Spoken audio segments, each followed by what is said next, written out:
Hello friends, ये Bijnor ED court case का सच क्या है। आखिर हमारा रेंट हमारे अकाउंट में क्यों नहीं आ रहा है। तो आज इस पे हम डिस्कशन करने वाले हैं।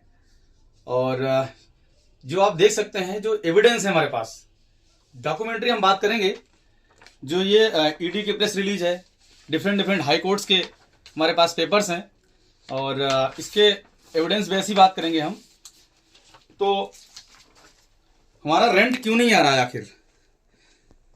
आखिर 4 मंथ से ईडी ने बिजनौर के अकाउंट को फ्रीज कर रखा है। क्या कारण है? आखिर बिजनौर अपने आप को राइट प्रूफ क्यों नहीं कर पा रही है। आज इस वीडियो में से बहुत सारे क्वेश्चंस का आपको जवाब मिलने वाला है। अगर आपने ये वीडियो पूरी देख ली और आपको रियल में पता चल जाएगा कि what is the reason behind this case, what is the actual truth, आपका रेंट कब तक आपके अकाउंट में आ जाएगा। ऐसे बहुत सारे सवाल हैं जो आपको कोई बताता नहीं है। आपको ढूंढना है ऐसे कौन से कारण हैं या ऐसी क्या मजबूरी है जो हमें पता नहीं चल पा रहा है या हमसे कहीं छुपाया तो नहीं जा रहा है।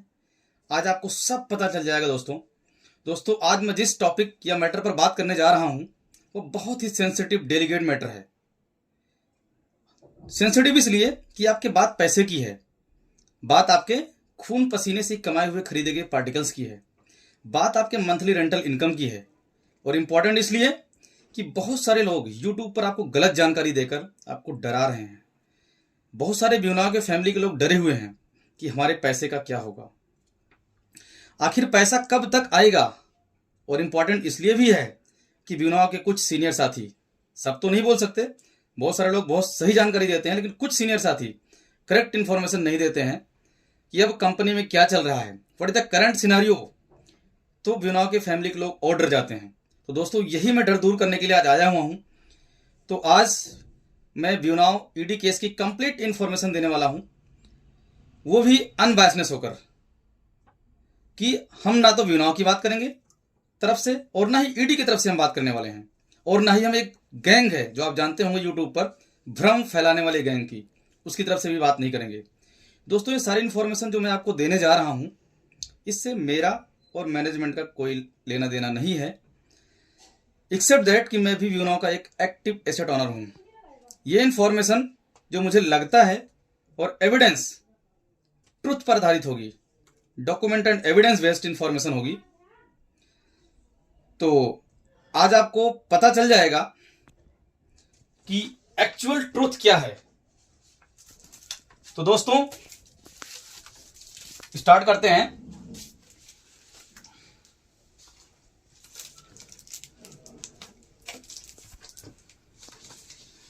सबसे पहले आपने जानते होंगे आप, ईडी ने रेड किया था, या इसको बोलते हैं सर्च। कब किया था? 17 अक्टूबर 2024 को। जैसा कि आप इस पेपर में देख सकते हैं, यह प्रेस रिलीज है ईडी की। 24/10/2024 को प्रेस रिलीज किया ईडी ने। रेड कब किया था? 17 अक्टूबर को। प्रेस रिलीज कब किया? 24 अक्टूबर।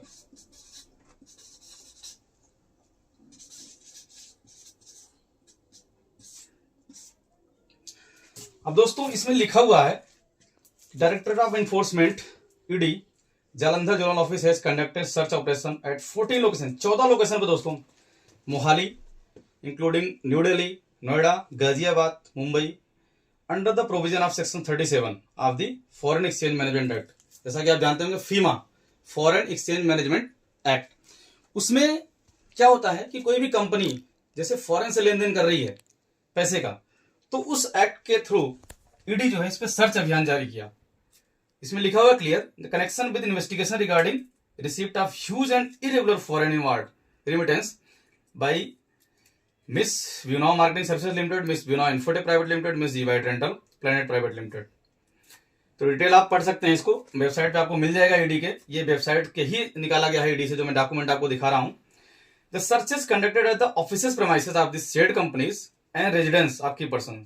दोस्तों इसमें ध्यान देने वाली बात यह है कि इसमें जो कंपनीज है उसमें तो सर्च किया ही गया ऑफिसेस में, और कंपनी के जो डायरेक्टर्स वगैरह हैं उनके हाउसेस पे भी सर्च किया गया।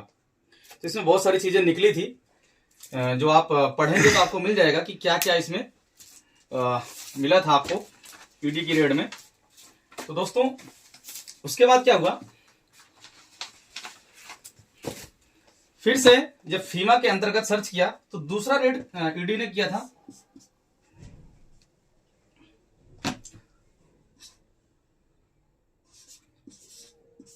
28/11/2024 को।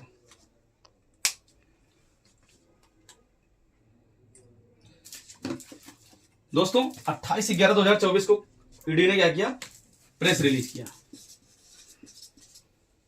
और इसकी रेड कब किया था, 26 नवंबर को। 28/11/2024 को प्रेस रिलीज किया, 26 नवंबर को दूसरी रेड किया था। उस रेड में दोस्तों अगर आप देखोगे तो उसमें लिखा हुआ था कि वही सेम चीज की मोहाली, पंजाब, नोएडा 26 तारीख को सर्च अभियान किया। सबसे सोचने वाली बात यह दोस्तों, इसमें मनी लॉन्ड्रिंग एक्ट के थ्रू खर्च किया। इसमें क्या था, हमारा फीमा था और इधर पीएमएलए आ गया, prevention of money laundering act. इसके थ्रू सर्च अभियान किया डिफरेंट लोकेशन पे, और उसमें दिखाया कि ये कंपनी का जो डाटा सेंटर्स है ये इलीगल है according to behalf on the ED. उसके बाद फिर से एक सर्च किया जो अभी रिसेंटली हुई थी 20 जनवरी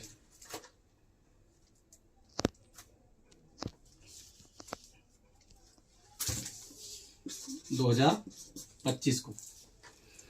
ये 20 जनवरी 2025 को जो रेड हुई अभी रिसेंटली हुई थी दोस्तों, तो इसके अंतर्गत जो ईडी ने लिखा, यह हुआ था, प्रेस रिलीज किया था ईडी ने, और रेड कब हुई थी इसकी, 17 को, 17 जनवरी प्रेस रिलीज किया था 20 जनवरी को दोस्तों, क्योंकि हमें पता चलता है जब प्रेस रिलीज करती है। तो इसके अंतर्गत बहुत सारी जगह सर्च अभियान किया, और सबसे सोचने वाली बात यह है कि हमारा एक्ट तो पीएमएलए चल रहा है, और दूसरा जो है इसमें डिफरेंट जो इसके हमारे जो डाटा रखे हुए हैं, जो हमसे रिलेटेड कंपनियां हैं विनाव से, उससे रिलेटेड जो थी उनसे भी पूछताछ किया है दोस्तों। तो अभी मैं बात करने वाला हूं कि ईडी प्रवर्तन निदेशालय, थोड़ा सा उसके बारे में अगर मैं बताऊं तो ईडी एक गवर्नमेंट की एजेंसी है, लॉ इन्फोर्समेंट इंटेलिजेंस एजेंसी है गवर्नमेंट ऑफ इंडिया की। ये 1956 में स्टेब्लिश हुई थी। इसके पास 3 कॉन्स्टिट्यूशनल राइट्स हैं। पहला कौन सा है, फीमा, फॉरेन एक्सचेंज मैनेजमेंट एक्ट, जो कि यहां पे लगाया था, और दूसरा कौन सा इसके पास है, PMLA, prevention of money laundering act 1999। तीसरा एक और एक्ट है इसके पास, फुगिटिव इकोनॉमिक ऑफेंस एक्ट 2018 में। तो दोस्तों ये एजेंसी है, इसका काम है कि सर्च करना और पब्लिक को सेव करना। तो जो सबसे बड़ा पॉइंट है, ये पब्लिक पॉइंट ऑफ व्यू से जाती है कि भाई आप कुछ गलत कर रहे हो, क्योंकि ये सर्च कर रही है, इसने एलिगेशन लगाया है ब्यूनो के ऊपर। ऐसा कोई जरूरी नहीं है कि जो एलिगेशन लगाया वो सही हो, ब्यूनो अपने आप को प्रूफ कर रही है। तो दोस्तों अब हम बात करते हैं, ये हो गया हमारा ईडी रेड के बारे में। अब हम बात करते हैं कि ब्यूनो कहां कहां अपना बचाव किया है और कौन कौन से कोर्ट में उसने लगाया है एलिगेशन जाके प्रूफ करने के लिए। ब्यूनाव फिर हाई कोर्ट में गई।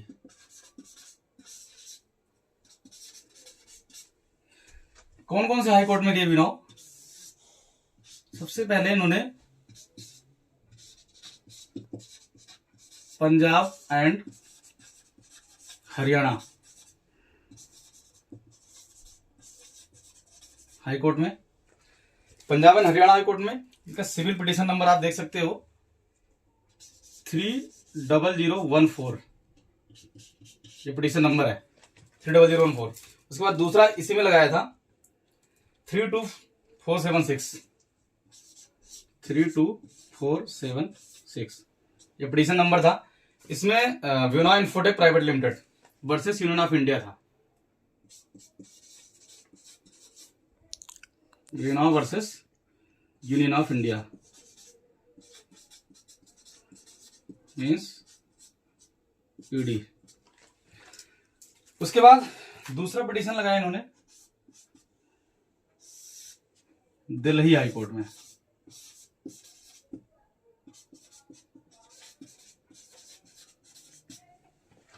दिल्ली हाई कोर्ट में सिविल पिटीशन नंबर है 15,400 15400। यू कैन ऑल्सो चेक कि इसमें क्या क्या हुआ था। यहाँ पे जो पिटिशनर हैं वो थे जी वाइट वर्सेस बताइए आपको ED union of India.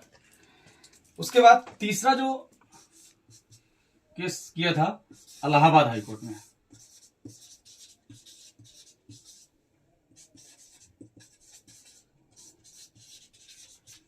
Allahabad high court में यहां का जो पिटीशन नंबर है 22470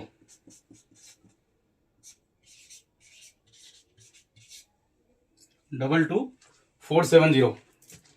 यहां व्यू नाउ पिटीशनर है। तो दोस्तों ये आप देख सकते हैं इसमें 3 जो हमारे कोर्टेज हैं अलग अलग डेट पे अलग अलग पिटीशन लगी हुई है। क्यों? क्योंकि ईडी ने अकाउंट को फ्रीज कर दिया था। जैसे मैंने बताया, आपने पहले देख चुके हैं कि 17 तारीख को ईडी ने रेड किया था, 24 तारीख को प्रेस रिलीज किया, उसी टाइम पे ही अकाउंट फ्रीज कर दिया था। अभी मैं डिफरेंट अकाउंट की बात करूंगा। लगभग 67 बैंक अकाउंट जो है 67 बैंक अकाउंट व्योना से रिलेटेड और इसके सिस्टम कंसर्न रिलेटेड फ्रीज किए हैं। तो क्या डिटेल है इसकी, क्या इसमें बहस हुई है, क्या डिसीजन आया है, अभी मैं इस पे बात करने वाला हूं। पूरे फैक्ट्स की बात करूंगा, एविडेंस बेस। क्योंकि दोस्तों हमें पता नहीं चलता है कि एक्चुअल में रीजन क्या है, क्यों व्योना क्यों सच छुपाना चाह रही है, ऐसा लोग बोल रहे हैं। हालांकि टाइम पे उनके सीईओ सर लाइव आते हैं और बताते हैं, लेकिन बहुत सारे लोग ऐसे यूट्यूब पे भ्रम फैला रहे हैं कि आखिर क्यों व्योना स्कैम हो गया, क्या प्रॉब्लम है, क्यों व्योना अपने आप को प्रूफ नहीं कर पा रही है। तो डियर, अभी हम बात करने वाले हैं कि what is the reason, what is the actual facts. तो दोस्तों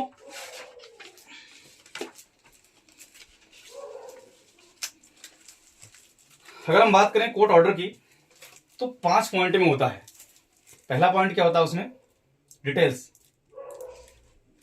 सबसे पहला जो पॉइंट होता है डिटेल्स होती है उसमें पिटिशनर और रिस्पोंडेंट की। दूसरा पॉइंट क्या होता है उसमें, फैक्ट ऑफ द केस। किसी भी कोर्ट के ऑर्डर को आप देखोगे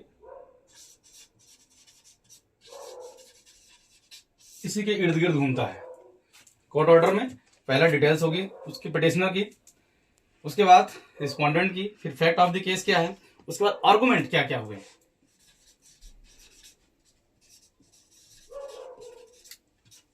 आर्गुमेंट्स, उसके बाद एनालिसिस एंड डिस्कशन,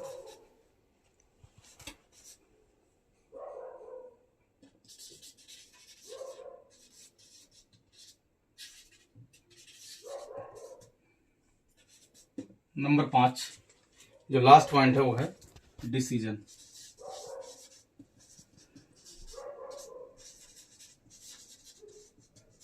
कंक्लूजन क्या है। तो डियर आप देख सकते हैं, किसी भी आप उठा के देख लेना, कोई भी कोर्ट का ऑर्डर हो, इवन व्योना से नहीं और भी आप देख सकते हैं, तो इसमें जो कोर्ट का ऑर्डर है उसमें सबसे पहले डिटेल होती है जो मैं आपसे बात करने जा रहा हूं। सबसे पहले मैं बात करता हूं इलाहाबाद हाईकोर्ट का। इसका सबसे पहले डिसीजन आया था, इलाहाबाद हाईकोर्ट में एफआईआर हुई थी। नोएडा के पर्सन ने एफआईआर किया था अगेंस्ट टू व्योना, तो उसको रद्द करवाने के लिए जो पिटीशन डाली गई थी दोस्तों। तो इसमें आप देख सकते हैं ये सारा कुछ, इसमें यू कैन जस्ट चेक, आप अपने तरफ से भी आप इसको चेक कर सकते हैं। जो मैंने नंबर दिया है, इसको पिटीशन नंबर है 22470।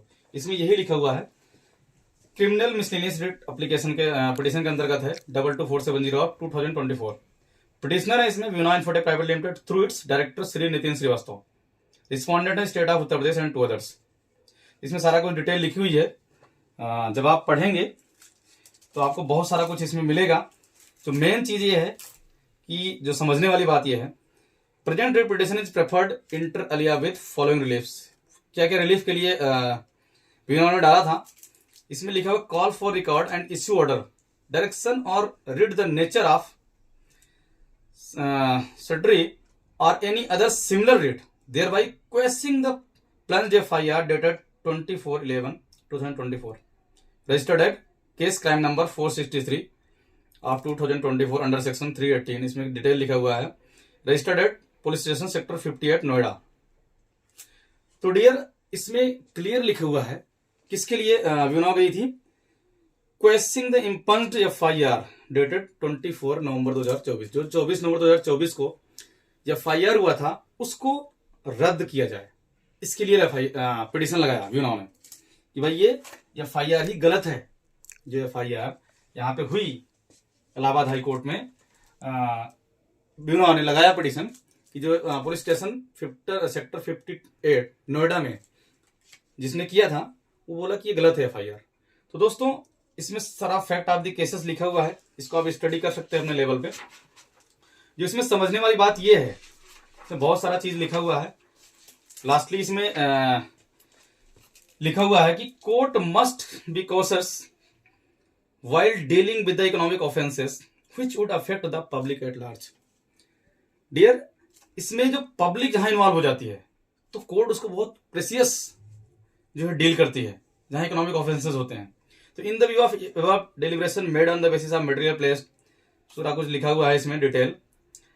तो इसमें लिखा हुआ है कि in questions against the accused company and is associated are required to be thoroughly investigated होनी चाहिए। क्यों होनी चाहिए? क्योंकि ये पब्लिक ऑफेंस के जो इकोनॉमिक ऑफेंस है उसके साथ पब्लिक बहुत सारे पब्लिक जुड़े हुए हैं। क्यों पब्लिक जुड़े हुए हैं? क्योंकि उसमें डिटेल उसमें ईडी ने बताया था कि इतने पब्लिक ऑलरेडी इसमें इन्वॉल्व हैं, जो कि चंडीगढ़ हाई कोर्ट में भी मेंशन किया है। इतने डाटा सेंटर है विनोय के पास, इतनी पब्लिक आई है जो कि मनी लॉन्ड्रिंग कर रही है, क्लियर उसमें लिखा हुआ है। इसके आज जब आप पढ़ोगे तो मैं ज्यादा डिटेल में नहीं जाऊंगा क्योंकि ऑलरेडी अवेलेबल है, ये आप देख सकते हैं उसमें। तो मैं कंक्लूजन पे चलता हूं।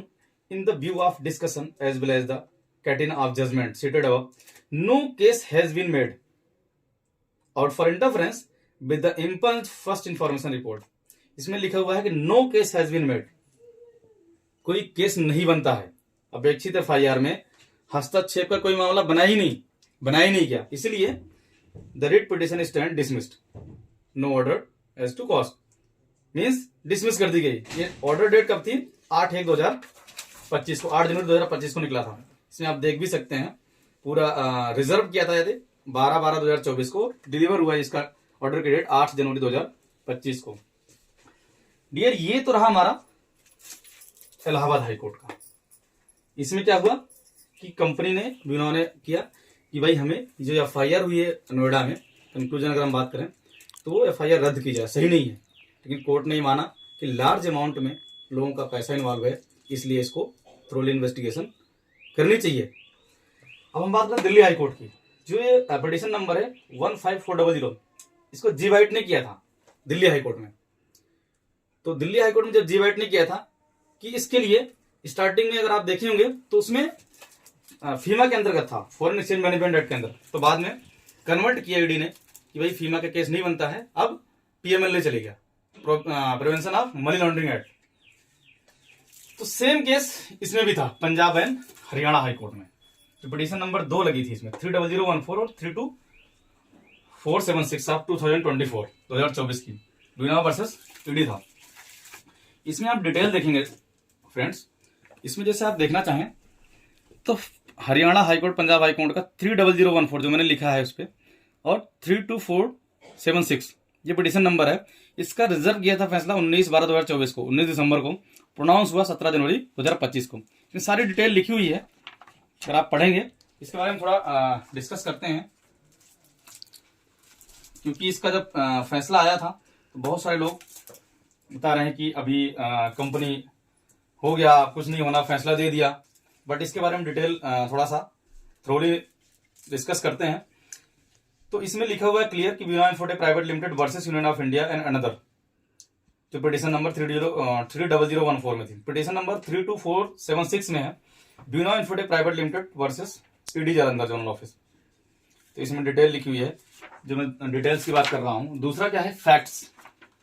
इसमें फैक्ट्स क्या है, इसमें डिटेल लिखा हुआ है कि with the consent of learned counsel representing the party to connected date petition, दोनों पिटीशन का नंबर है इसमें, disposed of by the common order. ये दोनों जो पिटीशन नंबर थी इसको डिस्पोज ऑफ कर दिया था। तो इसमें फैक्ट्स क्या है, 300014 में petitioner seeks direction of enforcement directorate ED to produce all the records as regards purported inquiry being conducted under the foreign exchange management act 1999। तो 1999 फॉरेन एक्सचेंज मैनेजमेंट एक्ट के अंतर्गत ये दर्ज हुआ था मामला। दूसरा जो पिटीशन है इसमें डिटेल लिखी हुई है क्या क्या दर्ज कराया है।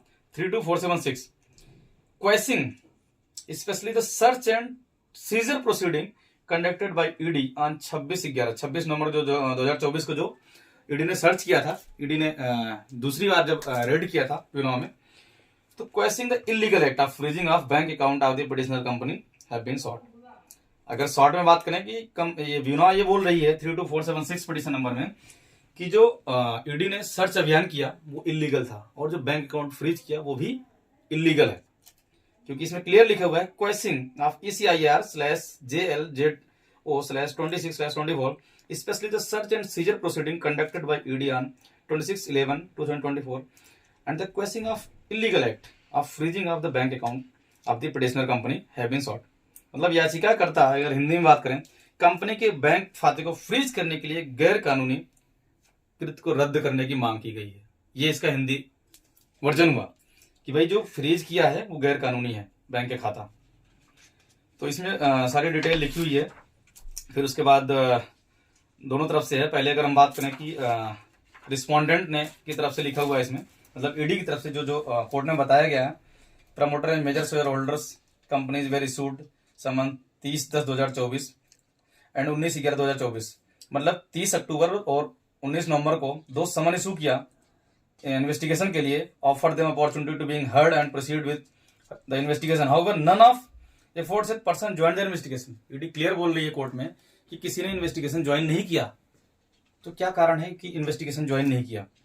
बिना ऑलरेडी कोर्ट में जा रही है, इसमें बहुत सारा चीज लिखा हुआ है जो थोड़ा मेजरली है वो इसमें ये क्लियर ईडी लिख रही है कि we also revealed that these company have dishonestly induced around 25,000 individual/investor to invest in cloud particle by selling them non-existent and insubsequential particle, and have therefore cheated and breached the trust of various investor and also suspected criminal offense under the provision of rule का नाम लिखा हुआ है इसमें, भारतीय नागरिक सुरक्षा संहिता 2023 and also schedule offense under the prevention of money laundering act. इसी के अंतर्गत जो ईडी ने पीएमएलए लगाया बीमा के ऊपर कि भाई 25,000 लोगों या इन्वेस्टर इन्वॉल्व हैं इसमें, पार्टिकल बीमा ने सेल किया है। कैसे? कोई एग्जिस्टेंस ही नहीं है। ईडी बोली कि पार्टिकल कोई एग्जिस्टेंस नहीं है, कोई डाटा सेंटर नहीं है। फिर आगे लिख रही है कि on the sharing of information, जो नोएडा में FIR हुई थी उसको डिटेल उसमें दिया है ईडी ने कि भाई sale and lease back model के थ्रू इतने इतने हैं। इसमें क्लियर लिखा है ईडी ने जो कोर्ट को दिया है information, it was revealed that the total storage capacity of currently active server at Mota, मतलब गाजियाबाद में, data centre is 553 terabyte, out of which only 1.9 terabyte space is presently consume. बोल रही कि 553 टेराबाइट टोटल है मोटा में, उसमें से केवल 1.9 टेराबाइट कंज्यूम हुआ है, and storage capacity is 551.1 TB is available or empty. मतलब इसका कहना है कि केवल 1.9 टेराबाइट यूज कर रहा है स्पेस, और सारे केवल इसके पास 553 टेराबाइट कैपेसिटी है मोटा हुआ है। इसमें सारा डिटेल लिखा हुआ। So as many 1119 servers at premises we are not connected with the power sources. ये सब ईडी बता रही है कोर्ट में, नॉट वर्किंग कंडीशन में है। तो और इसके बाद total invoice value of such purchase transaction is, इसमें लिखा हुआ है clear, you can see here 66 crore 23,58,209 सारा कुछ लिखा हुआ है इसमें, आप पढ़ सकते हैं। During the course of inquiry balance sheet इतना इतना था, इतना मिला इनको।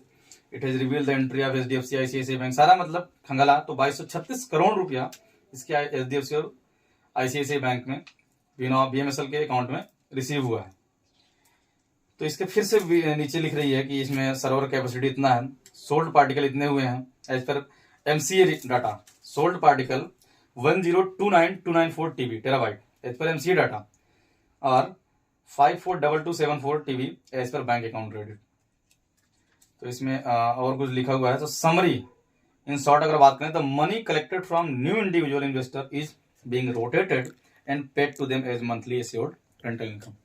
ईडी ये बोल रही है ये जो मनी कलेक्टेड की गई है इंडिविजुअल इन्वेस्टर से, वो रोटेट हो रही है, इसीलिए PMLA का केस बनाया, prevention of money laundering act, ED बोल रही है। इसमें और लिखा हुआ है 2236 करोड़ रुपया इसके अकाउंट में मिला है, 25,000 इन्वेस्टर इसमें इन्वॉल्व हैं।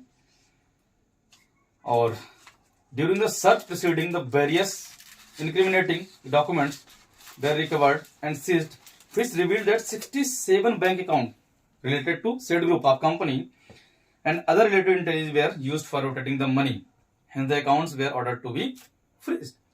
ED ये बता रही कोर्ट को कि हमने अकाउंट क्यों फ्रीज किया है 67 बैंक अकाउंट को, क्योंकि इतना 25,000 लोगों का पैसा इन्वॉल्व है इसमें, इनके पास स्टोरेज कैपेसिटी नहीं है, सब बात हुई। अब जो दूसरा पार्ट आता है आर्गुमेंट ऑफ ब्यूनो का, दोस्तों अगर इसमें आप पढ़ोगे तो दोनों पार्टियों का ना आर्गुमेंट लिखा होता है क्लियर, इधर ब्यूनो का आर्गुमेंट है और इधर अभी इससे पहले जो मैं बता रहा था ईडी का आर्गुमेंट था।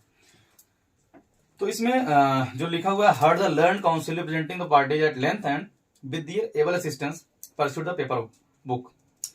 The learned counsel representing the petitioner submit that while carrying out search and seizure the ED has not followed the procedure, ED has not followed the procedure and no prior notice before conducting search and seizure was issued to the petitioner company।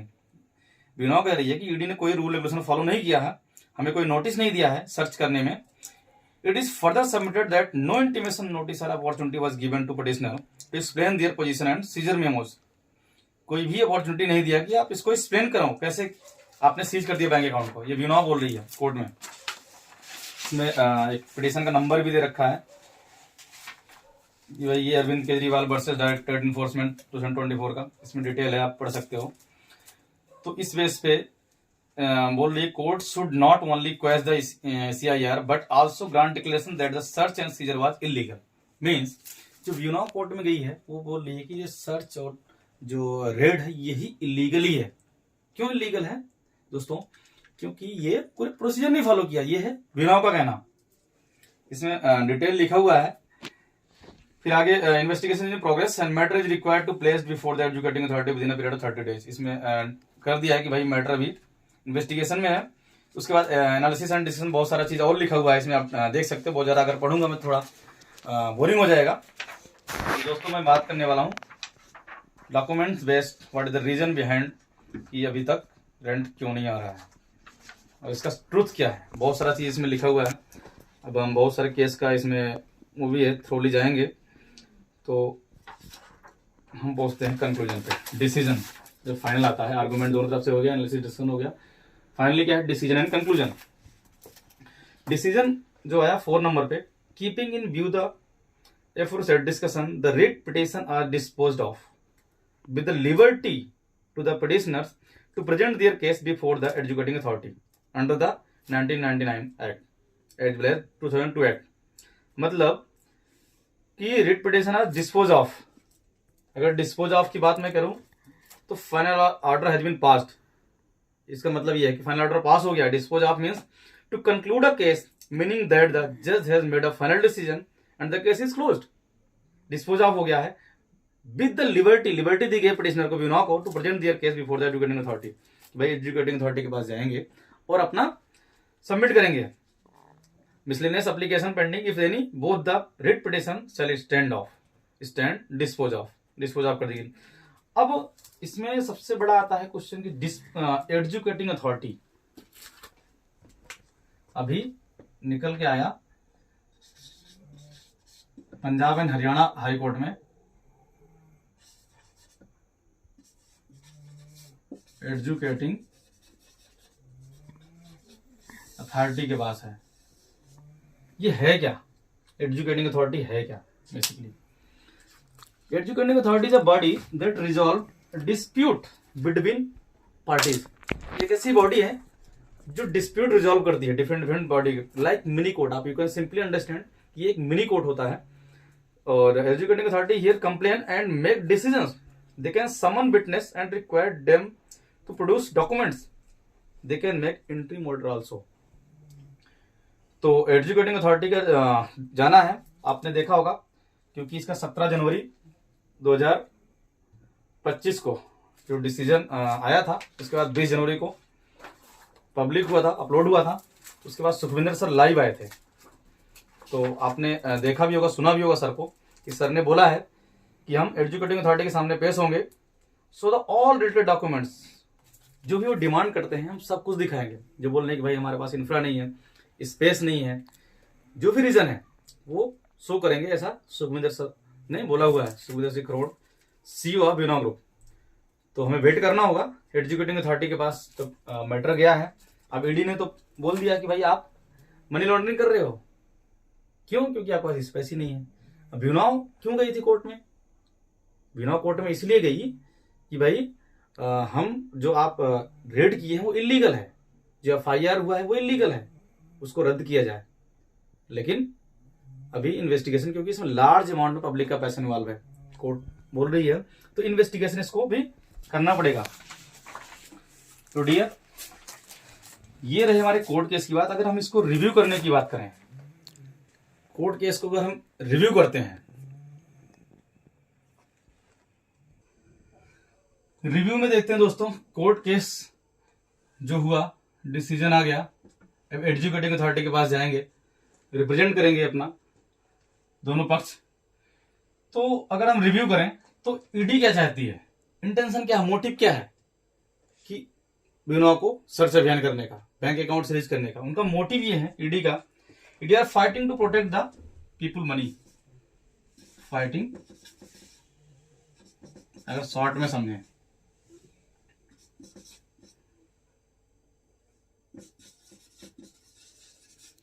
Protect people money,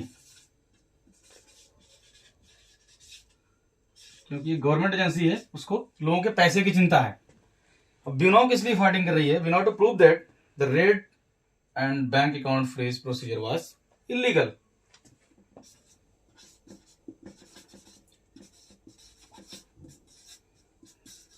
fighting to prove that red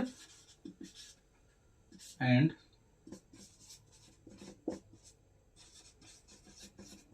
bank account freezing procedure क्या है, वो illegal है।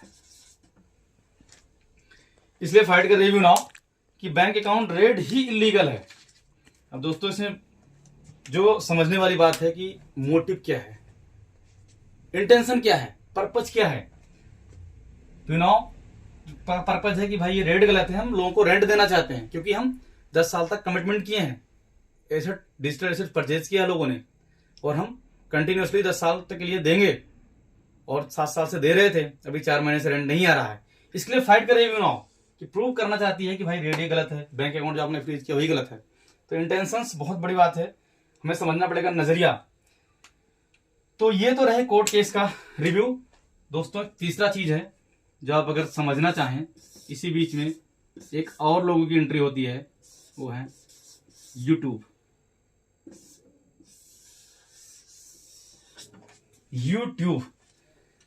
YouTube बहुत अच्छी चीज है, बहुत अच्छी इंफॉर्मेशन मिलती है, क्योंकि अगर दो इसमें है, जैसे मैंने बताया इंटेंशन क्या है आपका, मोटिव क्या है, नजरिया क्या है।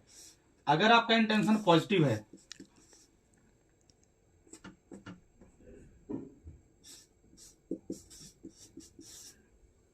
तो आप लोगों को समाज में, सोशल में चेंज करेंगे, इकोनॉमिक लाइफ चेंज करेंगे। अगर आपका इंटेंशन ओनली मेक मनी है, इसको हम निगेटिव इंटेंशन भी बोलते हैं, अगर ये आपका इंटेंशन है तो आप भ्रम फैलाएंगे, सच नहीं बताएंगे लोगों को, आप केवल वीडियो वायरल करने के लिए अपनी करेंगे। क्यों? क्योंकि आपका इंटेंशन ही गलत है। आपका जो मोटिव है वो है ओनली वीडियो को वायरल करना, चाहे कितना भी गलत क्यों ना हो।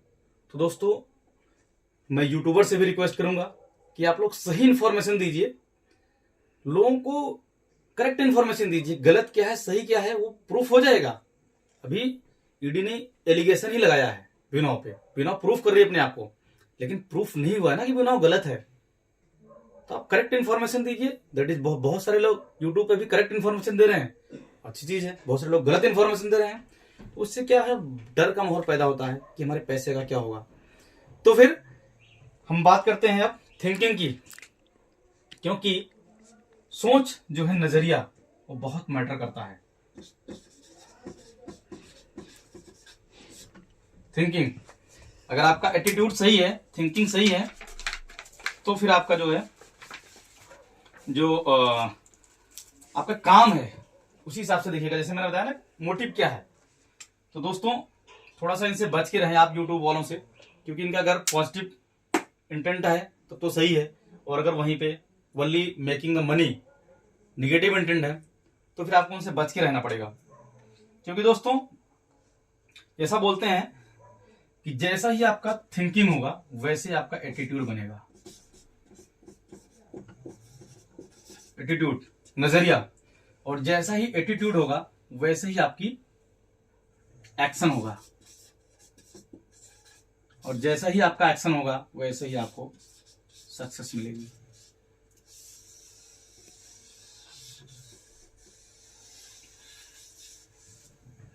दोस्तों आप इसमें इंटेंशन देख सकते हो, विनोद का, ईडी का, यूट्यूब का। तो इसीलिए मैं दोस्तों आपके सामने जरूरी समझा, क्योंकि मैं भी एक एक्टिव एसेट ओनर हूं, और मुझे भी चिंता होती है कि जो हमने एसेट परचेज किया है, जो हमारी विनोद फैमिली में लोग हैं, वो क्या होगा।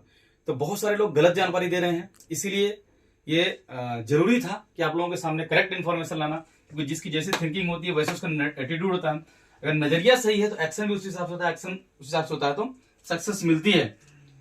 तो दोस्तों अंत में मैं ये एक शेर से बताना चाहूंगा कि नजरें बदल दो तो नजारे बदल जाते हैं, नजरें बदल दो तो नजारे बदल जाते हैं, सोच बदल दो तो सितारे बदल जाते हैं। किश्तियां बदलने की जरूरत नहीं दोस्तों, साहिल को बदलो, किनारे बदल जाते हैं। ना आप नजरिया बदलिए, पॉजिटिव इंटेंट के साथ काम कीजिए, ऑटोमेटिक सक्सेस मिलेगी। दोस्तों मैं अंत में यही कहना चाहूंगा कि नजरिया खुद बनाइए, चीजों को ऑब्जर्व करके नजरिया आप खुद बनाइए, इन्वेस्टिगेट कीजिए, किसी के भ्रम में मत आइए, और झूठ बोलने वालों से सावधान रहिए। अपने लेवल पर इसकी जानकारी लीजिए, और किसी भी निगेटिव लोगों के बात में आकर कोई गलत डिसीजन मत लीजिए। क्या गलत है क्या सही है खुद चयन कीजिए, खुद चूज कीजिए, क्योंकि आप बुद्धिजीवी हैं, आपके पास माइंड है, पढ़े लिखे हैं। टाइम निकाल कर अगर हो सके तो विनोद के ऑफिस में विजिट करें, एक्टिव एंड करेक्ट सीनियर से बात कीजिए जो कि आपको करेक्ट इन्फॉर्मेशन दे सके। इवन मैं तो बोलता हूं, सुखविंदर सर भी बहुत सारी मीटिंग में बोल चुके हैं, जो कंपनी के सीईओ हैं सुखविंदर सिंह खरोड़ जी, उन्होंने खुद ही बोला है कि आप उनसे भी बात कर सकते हैं, मेल कर सकते हैं, और कोई डाउट हो तो आप क्लियर कर सकते हैं। कुछ दिन में चीजें खुद ब खुद क्लियर हो जाएंगी, और कंपनी आपके लिए प्रयासरत है दोस्तों। तो thank you so much. Last में मैं यही बोलना चाहूंगा, thank you so much to all my listener. आपने इतने ध्यान से पूरी केस स्टडी को सुना और देखा, और आपको कोई सजेशन हो तो आप कमेंट बॉक्स में दे सकते हैं, और चैनल को सब्सक्राइब कीजिए, जिससे कि मैं आपके लिए इस फील्ड में एंड और भी फील्ड में नॉलेजेबल कंटेंट उपलब्ध करा सकूं। तो थैंक यू सो मच दोस्तों, आपने इतने ध्यान से सुना, और जो भी सजेशन हो आप दे सकते हैं। तो थैंक यू सो मच।